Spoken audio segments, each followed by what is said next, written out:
first half hour, Brian, I guess you were pretty pleased with the way things were going at that stage. Yeah, I thought we shaded them pretty well. I didn't think we were ever sort of in total control, but I thought we had the better of that period of the game. But from then on, we didn't put our best foot forward during that period, or if we did, it was very patchy. This time of the year is too early in Queensland? I thought there was a rule the NRL had, maybe they lost it somewhere along the line. I thought in the first month that was any games in Queensland were supposed to be at night. The two referees set up first time under in a premiership situation. I think the system's working well. It did today. What I've seen of the weekend's games prior to today, I would have said it's working pretty tidy. That they appear to be aware of what their roles are, and they roll pretty smoothly. I think there were a couple of times there where the ball went into the air, and I wasn't sure they were both going to blow the whistle there at one stage in a transition. I was very disappointed with the try awarded in this corner down here just before half-time. Junior Sow was just completely knocked off his feet by an obstruction. I got the feeling there might be something happening there, having watched other games this weekend where they're making decisions pretty quickly and not going to the video ref too often. And, the downside of that is if you get it wrong, you're going to affect the course of a game. And I'm not sure what this touch judge on this corner down here was thinking. Well, I do know what he was thinking, because that was knocked on when Minicello knocked the ball on the ground down here, and he actually spoke. And I'm not sure whether his voice may have been soft, but the referee decided to play on. I'm not sure I think that was when you flicked the ball back down here near the corner.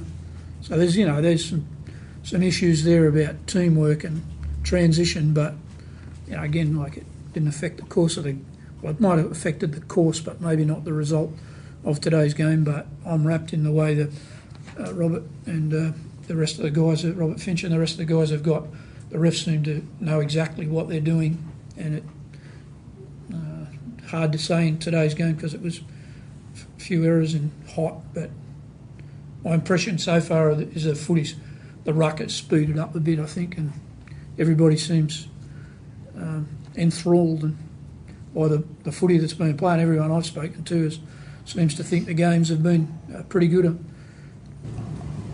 Brian, are you prepared to give those halves another game, or is that something that could be reviewed and changed as quickly as?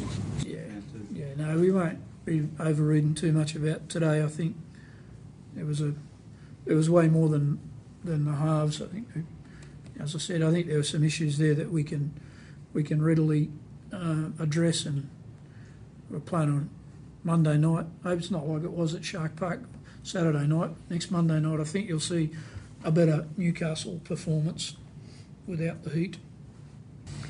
If I can, just for a moment, because I love the game, and most people who are in it do.